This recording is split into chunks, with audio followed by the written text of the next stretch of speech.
বিশেষ বক্তা তরুণ দায়ী খুলনা আল ইস্তেমার আল মাহাদ সালাফি গাওরা হাদিস ফারেক ফজিলাতুল শেখ হাফেজ মাওলানা ফয়জুল্লাহ বিন আবু দাউদ আলোচনা পেশ করছেন তরুণ দায়ী হাফেজ মাওলানা ফয়জুল্লাহ বিন আবু দাউদ।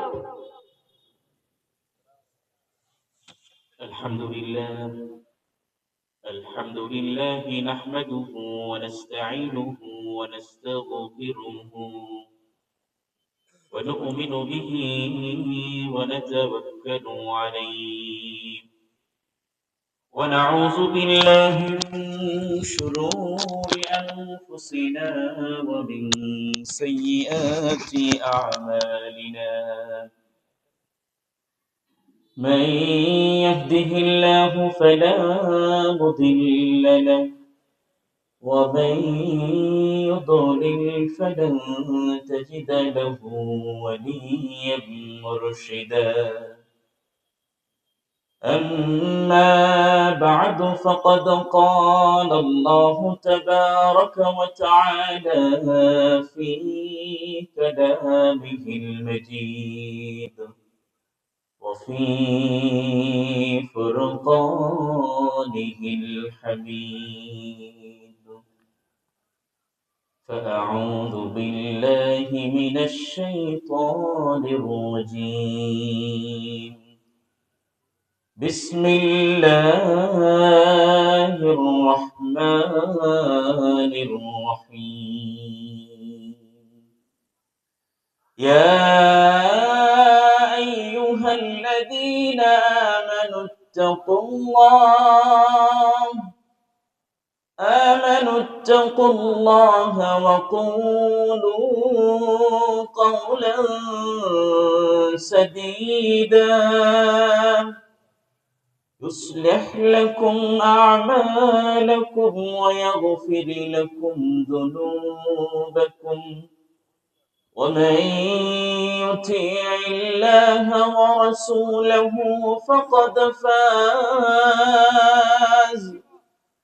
فقد فاز فوزا عظيما وقال الله تبارك وتعالى أيضا بسم الله الرحمن الرحيم يا أيها الذين آمنوا اتقوا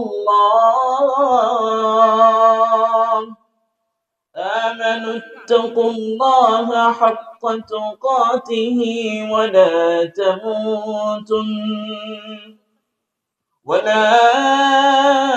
تموتن إلا وأنتم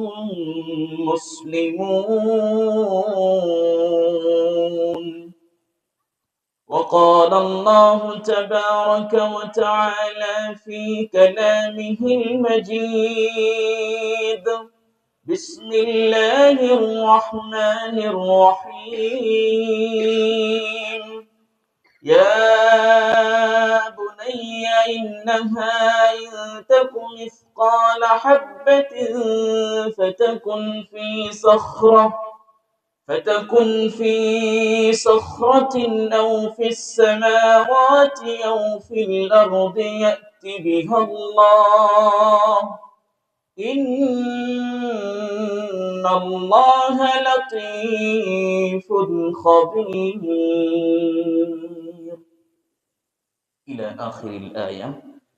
وقال رسول الله صلى الله عليه وسلم من أصبح منكم آمنا في سربه معافا في جسده عنده قوت يوم فكأنما حيزت له الدنيا.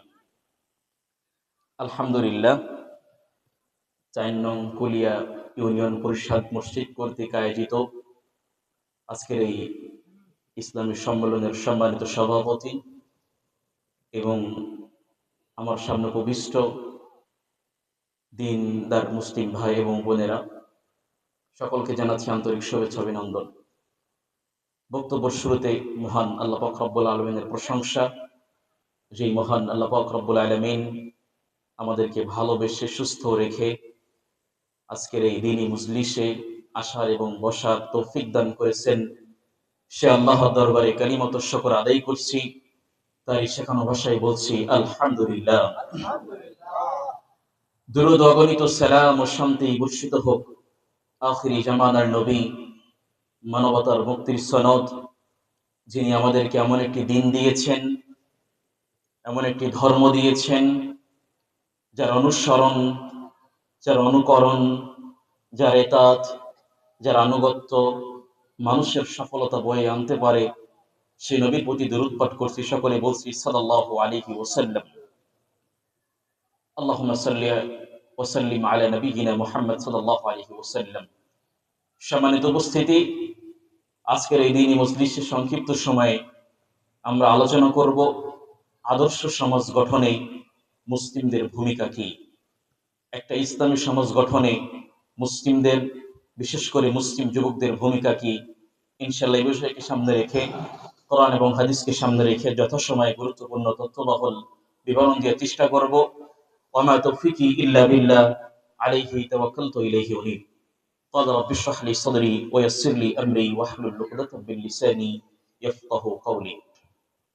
সম্মানিত উপস্থিতি, আলোচনার পূর্বে আপনাদেরকে সংক্ষিপ্ত একটা হাদিস শোনাই, যে হাদিস ইমাম তাবারানী মুজামুল কবির 631 নম্বর হাদিস। রাসূল মুহাম্মদ সাল্লাল্লাহু আলাইহি ওয়াসাল্লাম বলছেন, যদি কোনো মানুষ কোনো দ্বীনি বৈঠকে উপস্থিত হয়, দ্বীনি মজলিসে উপস্থিত হয়, আর এখানে এসে যদি 3টা কাজ করতে পারে, তার জন্য বিশেষ অফার রাসূল মুহাম্মদ সাল্লাল্লাহু আলাইহি ওয়াসাল্লাম রেখেছেন। রাসূলুল্লাহ সাল্লাল্লাহু আলাইহি ওয়াসাল্লাম বলছেন, কোন ব্যক্তি যদি কোনো দ্বীনি বৈঠকে আসে, ইসলামী হালাকায় ওয়াজ নসিহত তালিম তাদরিস ইত্যাদি কোনো দ্বীনি বৈঠকে যদি উপস্থিত হয়, উপস্থিত হয়ে দাঁড়িয়ে না থেকে বসতে পারে, দাঁড়িয়ে না থেকে বসতে হবে।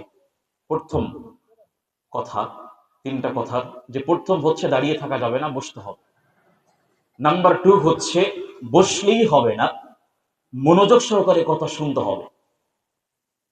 আপনি বসে বাদাম খাবেন, বসে ঘুমাবেন, একে অপরে কথা বলবেন, রাসূল বলছে এরকমটা হলে হবে না, বরং বসে মনোযোগ সহকারে খতিব সাহেব, বক্তা সাহেব যে নসিহাগুলো করে, এগুলো মনোযোগ সহকারে শুনতে হবে।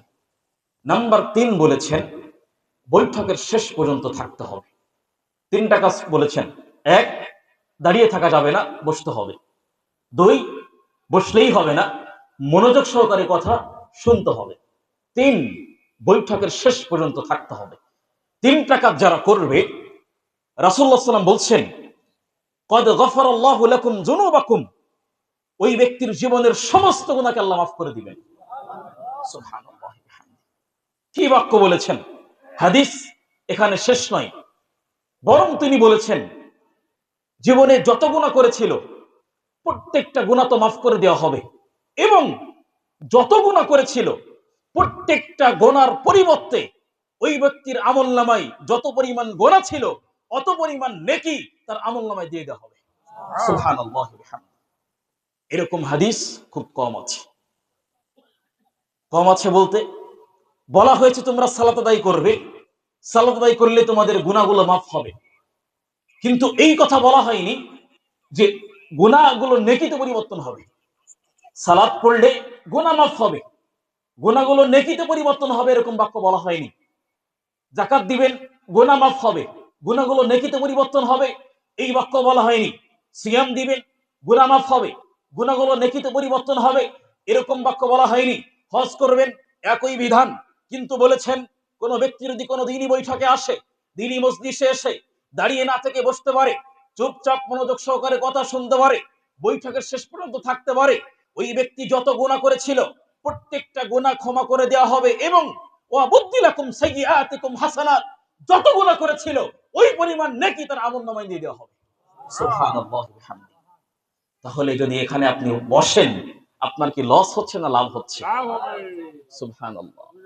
আপনি বোঝেন, সুদ খেয়েছেন, ঘুষ খেয়েছেন, জিনা করেছেন, গান শুনেছেন, জুয়া খেলেছেন, যতই অশ্লীল কাজ করেছেন, হারাম কাজ করেছেন, এত অফার দিয়েছেন, এই সমস্ত গুনাহ মাফ হয়ে যাচ্ছে, এমনকি সুদ খাওয়া পাপও নাকি নেকিতে পরিবর্তন হচ্ছে। সুবহানাল্লাহ। বুঝছেন, এই অফার শুধুমাত্র যারা এখানে উপস্থিত তাদের জন্য নাকি? যারা এখন শীতকালে মাথার নিচে বালিশ দিয়ে বাড়িতে শুয়ে শুয়ে এই ওয়াজ শুনছে তাদের জন্য না। যারা এখানে বসে ঠান্ডা শীতের দিনে নসিহত শুনছে তাদের জন্য। শীতকাল রাসূলুল্লাহ মানে শীতকাল হচ্ছে এমন একটা কাল, নবী সাল্লাল্লাহু বলছিলেন শীতা ও মুমিনুর রাহমা, শীতকাল হচ্ছে মুমিনদের জন্য রহমত। শীতকাল কি? মুমিনদের জন্য রহমত। কারণ লাইলুহা তাওয়িলুন ওয়া নাহারুহা কাসীরুন, শীতকালে রাত হচ্ছে অনেক লম্বা। রাত লম্বা মানে রাত এক অংশ ঘুমাবে মুমিন যে ব্যক্তি, শীতকাল তার জন্য রহমত। কিভাবে? রাত অনেক লম্বা, লম্বা রাতের এক অংশ ঘুমাবে, আর শেষ দিকে গিয়ে তাহাজ্জুদ সালাত পড়বে, রাত জেগে সালাত পড়বে। সামান্য পরিমাণ ঘুমালেই তো ঘুম পরিপূর্ণ হয়ে যাচ্ছে, কারণ শীতকালে রাত হচ্ছে অনেক লম্বা, এক অংশ ঘুমাবে, এক অংশ সালাত আদায় করবে। আর দিন হচ্ছে ছোট, কারণ এই দিনে সিয়াম রাখতে পারবে। সুবহানাল্লাহ। এই জন্য শীতকাল হচ্ছে মুমিনদের জন্য রহমত। যাই হোক, আমরা আজকে আলোচনা করব আদর্শ সমাজ গঠনে মুসলিমদের ভূমিকা কি, যুবকদের ভূমিকা কি, একটা ইসলামী সমাজ গঠন, একটা মুসলিম পরিবার, একটা মুসলিম সমাজ, একটা মুসলিম দেশ কিভাবে গঠন হতে পারে, কিভাবে পরিচালনা হতে পারে, কোরআনের ভাষায়, রাসূলের ভাষায়, রাসূলের সুন্নাহ অনুযায়ী কিভাবে চলতে পারে, এই বিষয়ে ইনশাআল্লাহ আমরা কথা বলবো, যদি আল্লাহ তৌফিক দান করে ইনশাআল্লাহ। সম্মানিত উপস্থিতি, এখন বর্তমান মুসলিমদের যে সমাজ, যদি আপনি এই সমাজের দিকে দৃষ্টিপাত করেন, দেখতে পারবেন এই মুসলিম সমাজে এরকম কোনো কাজ নেই বা এরকম কোনো হারাম কাজ নেই যেটা কোরআনে আল্লাহ হারাম বলেছেন আর এই মুসলিম জাতি করে না, এরকম কোনো কাজ বর্তমান সমাজে আমরা দেখতে পাই না। একজন ব্যক্তিকে দাঁড় করিয়ে জিজ্ঞেস করতে, মানে দেখে বলতে পারবেন না, জাস্টিফাই করতে পারবেন না সে মুসলিম না ইহুদি, সে মুসলিম না বিধর্মী। কারণ এখন মুখে দাড়ি থাকলে আর মুসলিম হওয়া যায় না, গায়ে পাঞ্জাবি থাকলে মুসলিম হওয়া যায় না।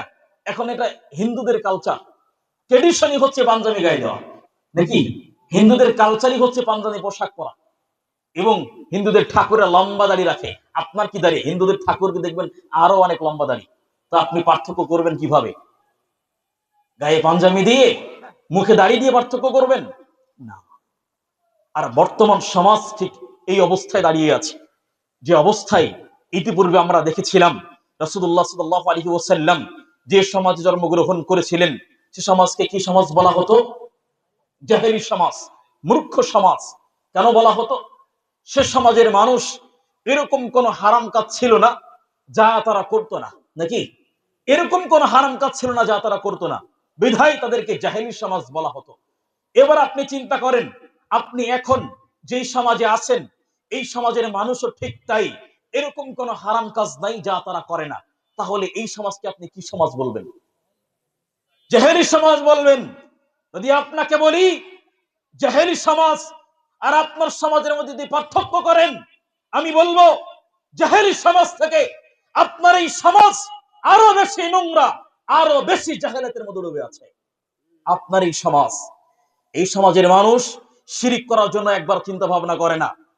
এই সমাজের মানুষ বিদআত করছে, রাসূলের অসংখ্য হাদিস প্রমাণ সহিত থাকার পরেও এই সমাজের মানুষ বিদআত করার কোন সময় চিন্তা ভাবনা করছে না, বিদআত করেই যাচ্ছে। এই সমাজের যুবকেরা অনর্গল গান শুনে যাচ্ছে। এই সমাজের মানুষ শিরিক করছে, বিদআত করছে, সুদ খাচ্ছে, ঘুষ খাচ্ছে, যাবতীয় অন্যায়, অশ্লীল, হারাম যত রকমের অশ্লীল কাজ হচ্ছে সব এই সমাজের নারীরা, এই সমাজের পুরুষরা, এই সমাজের ছোট থেকে বড় নারী পুরুষ সকলেই নির্দ্বিধায় করে যাচ্ছে। তাহলে জাহেলি সমাজ থেকে, মানে জাহেলি সমাজকে, সমাজকে হার মানিয়েছে না? হার মানিয়েছে। এখন আপনার দায়িত্ব হচ্ছে এই নোংরা সমাজকে, এই জাহেলি সমাজকে, মূর্খ সমাজকে আপনাকেই পরিবর্তন করতে হবে, আপনাকেই পরিবর্তন করতে হবে। আমি বারবার একটা কথা বলি যে এই সমাজের দায়িত্ব আল্লাহ আপনাকে দেয়নি। আপনি চাইলেও এখন এই পুরো সমাজকে পরিবর্তন করতে পারবেন না। পারবেন? অসম্ভব, হতেই পারে না। আপনি চাইলে এই পুরো সমাজকে, এই নোংরা সমাজকে, এই জাহেলি সমাজকে পরিবর্তন করতে পারবেন না।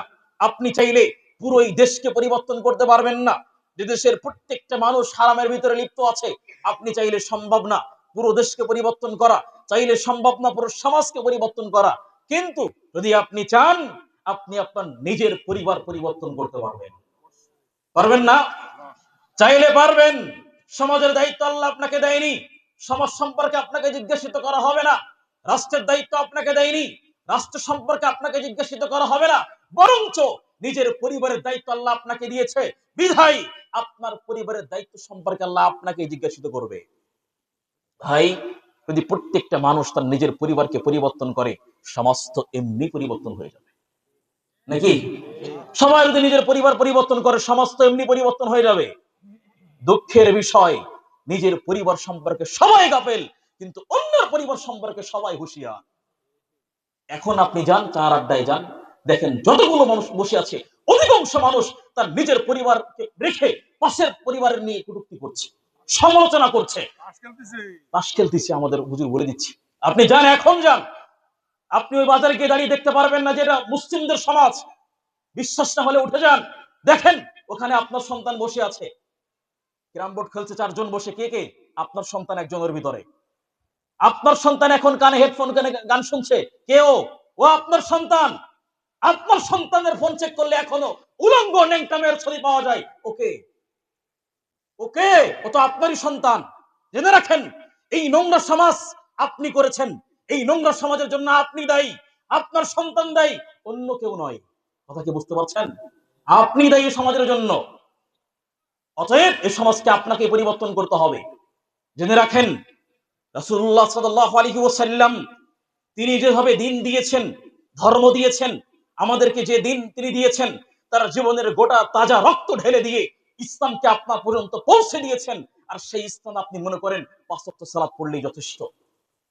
এটা আপনি মনে করেন 5 ওয়াক্ত সালাত পড়লেই যথেষ্ট। অসম্ভব, হতেই পারে না। আপনারা শতবার আয়াত শুনেছেন, একাধিক আয়াত শুনেছেন, এবং প্রকাশ্য মানে প্রসিদ্ধ আয়াত সবার মুখে আছে। আল্লাহ পাক রব্বুল আলামিন সূরা জারিয়াত 56 নম্বর আয়াত, পারা নম্বর 27, পৃষ্ঠা নম্বর 2, আল্লাহ বলছেন, ওয়ামা খালাকতুল জিন্না ওয়াল ইনসা ইল্লা লিয়াবুদুন। পৃথিবীর মানুষ শুনে রাখো, আল্লাহ পাক রব্বুল আলামিন তোমাকে সৃষ্টি করেছেন শুধুমাত্র আল্লাহর দাসত্ব করার জন্য। এই আয়াত শুনেছেন না? শতবার শুনেছেন। দাসত্ব কি, এটাই আপনি এখন পর্যন্ত শিখতে পারেন নাই। আমরা মনে করি 5 ওয়াক্ত সালাতই হচ্ছে আমাদের আল্লাহর ইবাদত করা শেষ। সালাত পড়েছি মানে ইবাদত হয়ে গিয়েছে। বাড়িতে যাবেন, তাফসীর ইবনে কাসির নেবেন, পৃষ্ঠা খুলবেন, সূরা জারিয়াত 56 নম্বর আয়াতের তাফসীর দেখবেন। ইবনে আব্বাস বলছেন, ওয়ামা খালাকতুল জিন্না ওয়াল ইনসা ইল্লা লিওয়াহিদুন। পৃথিবীর মানুষ শুনে রাখো, আল্লাহ পাক রব্বুল আলামিন তোমাকে সৃষ্টি করেছেন ইল্লা লিওয়াহিদুন, তাওহীদ উলুহিয়া, আল্লাহর কোরআনের আইন, আল্লাহর আদর্শ, কোরআনের প্রত্যেকটা বিধান, রাসূলের আনিত সুন্নাহ এই মুসলিম পরিবারে থাকতেই হবে। এই কারণে আল্লাহ তোমাকে সৃষ্টি করেছেন। আপনি বলেন, আল্লাহ যে লক্ষ্য নিয়ে আপনাকে পাঠিয়েছেন, এই লক্ষ্য পর্যন্ত মানে এই লক্ষ্যে আপনার পরিবারের কতটুকু আপনি রেখেছেন? যদি না রাখতে পারেন, আপনি মুসলিম হিসাবে ব্যর্থ। 60 বছর জীবন আপনার পার হয়ে গিয়েছে, 40 বছর পার হয়ে গিয়েছে। খুবই আফসোস এবং দুঃখ লাগে। আজকে মুসলিম সমাজের অবস্থা কি দেখেন। একটা বৃদ্ধ ব্যক্তিকে দেখেন, যুবকের কথা পরেই বলছি, 60 বছর জীবন, 40 বছরের জিন্দেগি, এখন পর্যন্ত জানেই না যে আমি আব্দুল্লাহ, আমি আব্দুর রহমান, আমি পৃথিবীতে কেন এসেছি, এটাই জানে না। 50 বছর জীবন থেকে চলে গেছে, 60 বছর চলে গেছে, এখন পর্যন্ত সে জানেই না সে কেন পৃথিবীতে আসছে। চিন্তা করেন, আল্লাহ চাইলে আপনাকে সৃষ্টি না করে একদল ফেরেশতা পাঠাতে পারতেন, পারতেন না? যারা সর্বদা 5 ওয়াক্ত সালাত পড়তো। আল্লাহ চাইলে আপনাকে সৃষ্টি না করে একদল ফেরেশতা পাঠিয়ে দিতেন যারা সর্বদা কোরআন তেলাওয়াত করত। পারতেন? পারতেন। কিন্তু তিনি এটা না করে আপনাকে কেন পাঠালেন পৃথিবীতে?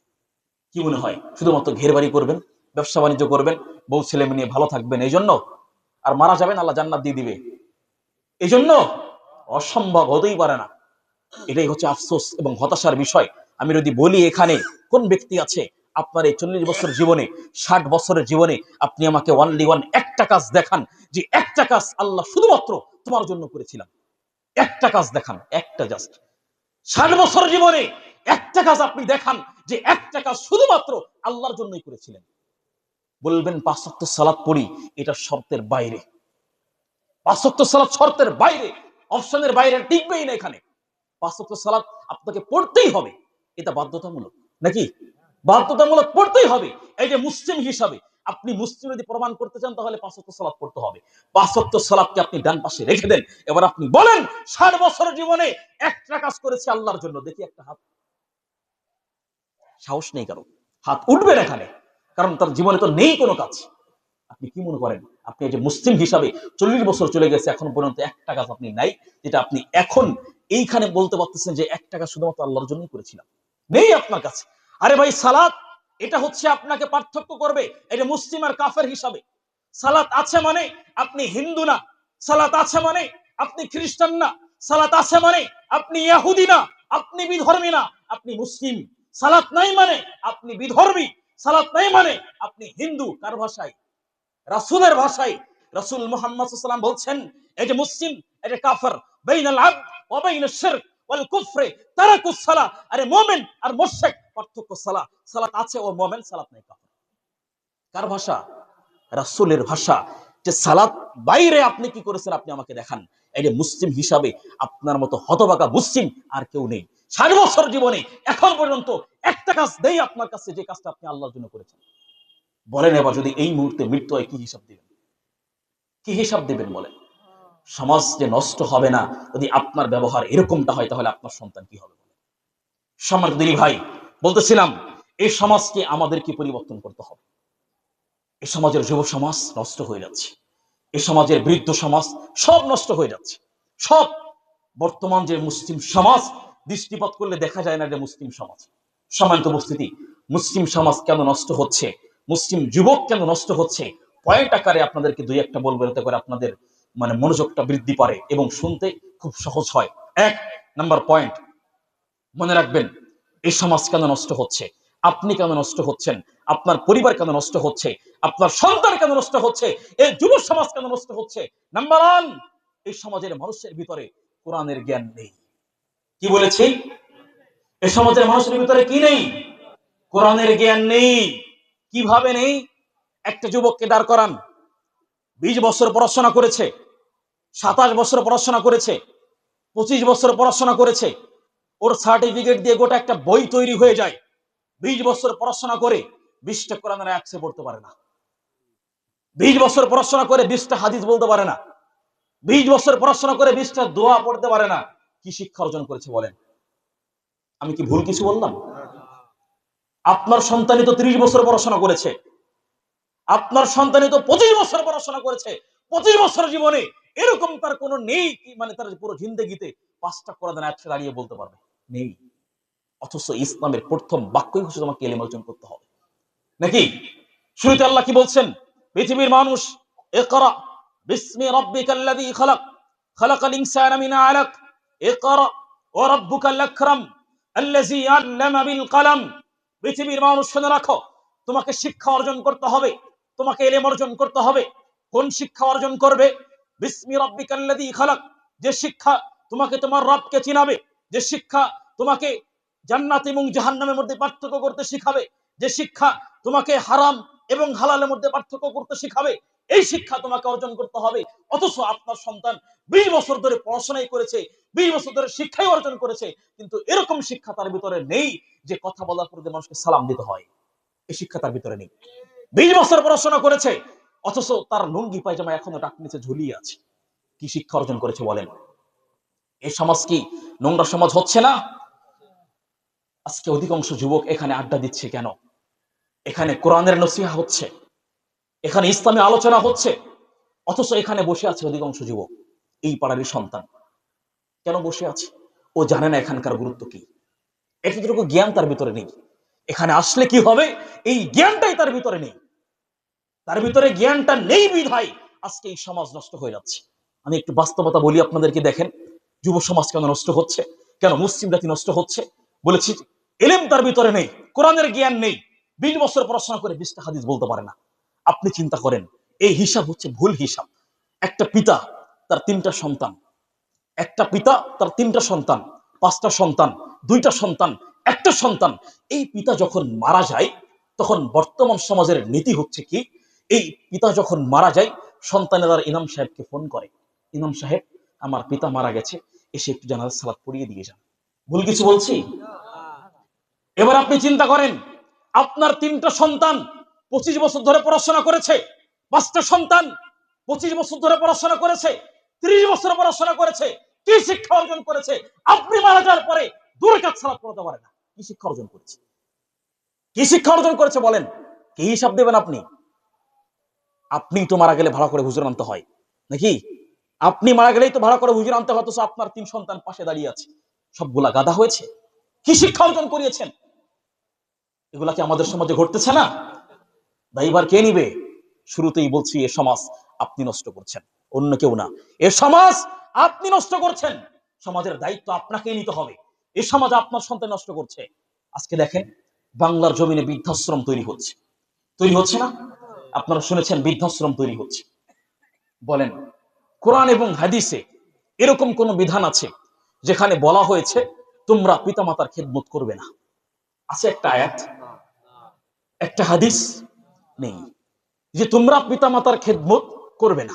বরঞ্চ এটা বলা আছে, ওয়াকাদা রাব্বুক আল্লা তা'বুদু ইল্লা ইয়াহু ওয়া বিল ওয়ালিদাইন। পৃথিবীর মানুষ, তোমরা আল্লাহর ইবাদত করবে, আল্লাহর ইবাদত করার পরেই তোমরা তোমাদের পিতামাতার খেদমত করবে। ফরজ করে দেয়া হয়েছে। সেই সমাজে, সেই মুসলিম দেশে বৃদ্ধাশ্রম তৈরি কেন হবে বলেন? যারা করছে নিঃসন্দেহে ভালো কাজ করছে, নিঃসন্দেহে ভালো কাজ করছে, কিন্তু তৈরি কেন হবে এর উত্তর আপনি দেন আমাকে। এবার আপনাকে আমি লিখে দিব, বৃদ্ধাশ্রমে যারা এখন পর্যন্ত আছে অধিকাংশ হচ্ছে একটা এমবিবিএস ডাক্তার, একজন ভার্সিটি প্রধান শিক্ষক, একজন উকিল, একজন জজ, ব্যারিস্টার, এদের পিতামাতা বৃদ্ধাশ্রমে পড়ে আছে। এরকম নজির এখনো পাওয়া যায়নি একটা আলেমের পিতামাতা, একটা ইমাম সাহেবের পিতামাতা, একটা হুজুরের পিতামাতা বৃদ্ধাশ্রমে আছে, এরকম নজির বাংলার মানুষ এখনো শোনে নাই। অথচ একটা আলেম সামান্য বেতনে চাকরি করে, ওদিকে একজন জজ, ব্যারিস্টার, উকিল, ভার্সিটির প্রধান শিক্ষক লক্ষাধিক টাকার বেশি ইনকাম করে প্রতি মাসে, অথচ তার পিতামাতা বৃদ্ধাশ্রমে থাকে। সমস্যা কোথায়? সমস্যা হচ্ছে এখানে। আলেম জানে পিতামাতার খেদমত করা কি, ও জানে রাসূলের ওই হাদিস, যে হাদিস বলছেন রিদার রাব্বি রিদাল ওয়ালিদাইন। পৃথিবীর মানুষ শুনে রাখো, পিতার সন্তুষ্ট তোমার রবের সন্তুষ্ট, পিতার অসন্তুষ্ট তোমার রবের অসন্তুষ্ট। এই হাদিসে আলেম জানে, রাসূলের ওই হাদিস তারা জানে, হুমা জান্নাতুকা হুমা নারুক, পিতামাতাই তোমার জান্নাত, পিতামাতাই তোমার জাহান্নাম। তাই শত কষ্ট হওয়ার ফলেও তারা পিতামাতাকে নিজের কাছে আগলিয়ে রাখে। অথচ অন্যদিকে 20 বছর 30 বছর পড়াশোনা করার পরে, মান্থলি লক্ষ টাকার বেশি ইনকাম করার পরে এদের চিন্তা হচ্ছে প্রতি মাসে পিতামাতাকে কিছু টাকা দিব, খেদমত হয়ে যাবে নাকি? এটাই তো এই সমাজের নোংরা সমাজের অবস্থা, জাহেলি সমাজের অবস্থা।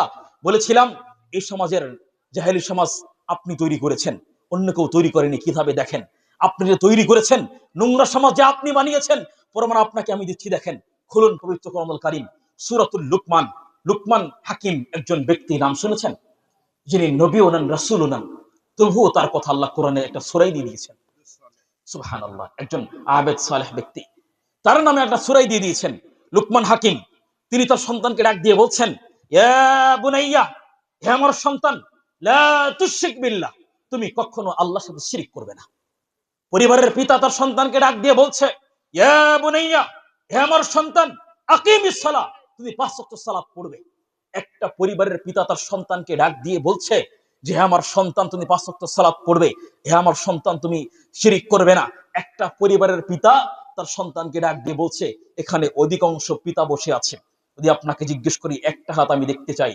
আপনার সন্তানের বয়স 30 বছর হয়েছে, একদিন নিজের কাছে নিয়ে বলেছিলেন, আমার সন্তান, এটা মুসলিম হিসাবে তুমি কখনো শিরক করতে পারবে না, আমার সন্তান, এটা মুসলিম হিসাবে তোমাকে 5 ওয়াক্ত সালাত পড়তে হবে। একটা হাত দেখি।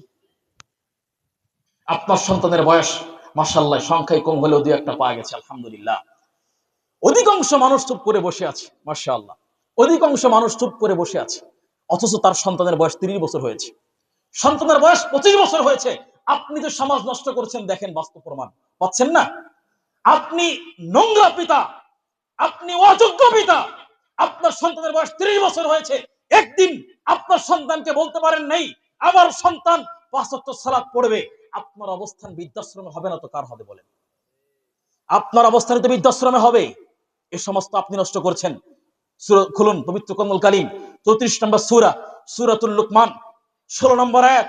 আল্লাহ বলছেন, পরিবারের পিতা তার সন্তানকে ডেকে বলছেন, ইয়া বুনাইয়া, হে আমার সন্তান, ইন্নাহা ইন তাকু মিসকালা হাব্বা ফাতাকুন ফি সাখরাতিন আও ফিস সামাওয়াতি আও ফিল আরদি ইয়াতি বিহা আল্লাহ ইন্নাল্লাহা লাতীফুন খাবীর। একটা পরিবারের পিতা তার সন্তানকে ডাক দিয়ে বলছেন, হে আমার সন্তান, হে আমার বৎস, হে আমার ছেলে, হে আমার মেয়ে, জেনে রাখো, ইয়া বুনাইয়া ইন্নাহা ইন তাকু মিসকালা হাব্বা, আমার চক্ষু আড়াল হয়ে পৃথিবীর যে স্থানে যাও না কেন, যেখানেই থাকো না কেন, জেনে রাখো সামান্য পরিমাণ, যাররা পরিমাণ ভালো বা খারাপ একটা কাজ করেছো, সামান্য পরিমাণ একটা কাজ করেছো, আও ফিস সামাওয়াতি আও ফিল আরদ, হতে পারে কাজটা করেছো আসমানের উপরে গিয়ে, আসমানের নিচে গিয়ে, যেখানে যে অবস্থায় যেখানেই থাকে না কেন, যাররা পরিমাণ একটা কাজ করেছো, আমার সন্তান জেনে রাখো, ইয়াতি বিহাল্লাহ, আল্লাহ একদিন এই সামান্য পরিমাণ কাজটাও তোমার সামনে পেশ করে দিবেন। আপনি কয়দিন আপনার সন্তানকে বলেছিলেন, আমার সন্তান, আমার চক্ষু আড়াল হয়ে তুমি জিনা করেছো, আমার চক্ষু আড়াল হয়ে তুমি গান শুনছো, আমার চক্ষু আড়াল হয়ে তুমি মদ্যপান করছো, এই যে কাজগুলা করছো তুমি জেনে রাখো, আমি যদি না জানি এই কাজটা আল্লাহ তোমার সামনে পেশ করে দিবে। আপনি কয়দিন বলেছিলেন? সম্মানিত উপস্থিতি, বলতেছিলাম সময় অনেক সংক্ষিপ্ত, তাই অতি দ্রুত শেষ করতে হবে। বলতেছিলাম যে এই সমাজ কেন নষ্ট হচ্ছে, প্রথম কারণ এই সমাজের মানুষের ভিতরে কোরআনের জ্ঞান নেই। কেন নেই? আপনি দিতে পারেন নাই বিধায় নেই, যার ফলে আজকের সমাজ নষ্ট হচ্ছে। যুবক ভাই, সবশেষে তোমাকে বলি, তুমি জেনে রাখো, তুমি মুসলিম হিসাবে, মুসলিম যুবক হিসাবে আল্লাহ তোমাকে কিছু লক্ষ্য এবং উদ্দেশ্য দিয়ে পৃথিবীতে পাঠিয়েছেন। আল্লাহ তোমাকে এমনিতেই যৌবনকাল দেয়নি। তুমি জেনে রাখো, শুধুমাত্র বয়স 25 আর 30 হলে যুবক হওয়া যায় না। বয়স 22 হয়েছে, 25 হয়েছে, তার মানে তুমি যুবক, এরকমটা নয়। ইসলামের ভাষায় যুবক হচ্ছে ওই ব্যক্তি যে সমাজের স্রোতকে উপেক্ষা করে চলাফেরা করে, ওই হচ্ছে যুবক। কিভাবে? যখন সমাজের স্রোত আসে, যুবক ভাই তোমাকে বলে শুনে রাখো, যুবক ইসলামের সংজ্ঞা অনুযায়ী যুবক তাকে বলে, সমাজ যখন স্রোত আসে, এই সমস্ত আইপিএল বিপিএল খেলার মাধ্যমে, যখন সমাজের স্রোত আসে অন্যায় অশ্লীল কাজের মাধ্যমে, হারাম কাজের মাধ্যমে, গান বাজনার মাধ্যমে, মদ্যপানের মাধ্যমে, হারাম অশ্লীল কাজের মাধ্যমে যখন স্রোত আসে, যুবক তাকে বলে, যারা এই নোংরা সমাজকে, এই গান বাজনার সমাজকে, এই হারাম সমাজকে থু দিয়ে নিক্ষেপ করে কোরআন এবং হাদিস নিয়ে, রাসূলের আদর্শ নিয়ে, রাসূলের জীবন নিয়ে কোরআন এবং হাদিসের দাওয়াত দিতে শুরু করে, একেই বলে প্রকৃত যুবক। শুধুমাত্র বয়স আর 25 আর 22 হলে যুবক হওয়া যায় না। অতএব তুমি জেনে রাখো, তোমাকে এই যৌবনকাল সম্পর্কে সিদ্ধান্তহিতা করতে হবে। এই সমাজ তুমি নষ্ট করছো, সমাজ তোমাকেই পরিবর্তন করতে হবে। তোমার সমাজ অন্যকে এসে পরিবর্তন করে দিয়ে যাবে না। সম্মানিত দিনী ভাই, পরিশেষে বলতে চাই, সংক্ষিপ্ত সময় যে আলোচনাগুলো করেছি, আল্লাহ পাক রব্বুল আলামিন আমাদের প্রত্যেককে এই আলোচনার উপর আমল করার তৌফিক দান করুক। আল্লাহুম্মা আমিন। ওয়া আখিরু দাওয়ানা আলহামদুলিল্লাহি রাব্বিল আলামিন। ওয়াসসালামু আলাইকুম ওয়া রাহমাতুল্লাহি ওয়া বারাকাতুহু।